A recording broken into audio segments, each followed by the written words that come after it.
हाय, मी हा व्हिडिओ याच्यासाठी बनवतोय. घरामध्ये कधी शॉर्ट सर्किट झालं तर कधी असं होतं की हा ट्रिप वगैरे होत नाही आहे. तो का ट्रिप होत नाही आहे, तर त्याचं रिझन असं आहे की हा ट्रिप ज्यावेळी होतो, ज्यावेळी शॉर्ट सर्किट होतं, ज्यावेळी फेज आणि न्यूट्रलवरून दोन वायरी निघाल्या असतात. इथून फेज निघते आणि इथून न्यूट्रल, या दोन्ही वायरी एकमेकाला ज्यावेळी शॉर्ट होतील, एकमेकाला जवळून ज्यावेळी टच होतील, त्यावेळी हा MCB ट्रिप होणार.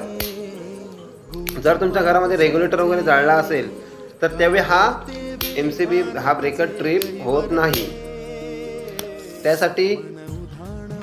त्यासाठी तुम्हाला घरामध्ये एक ELCB ही बसवावा लागेल,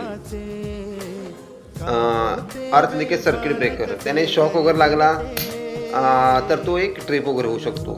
आणि या MCBने कधी माणसाला शॉक लागला तर हा ट्रिप होत नाही आहे.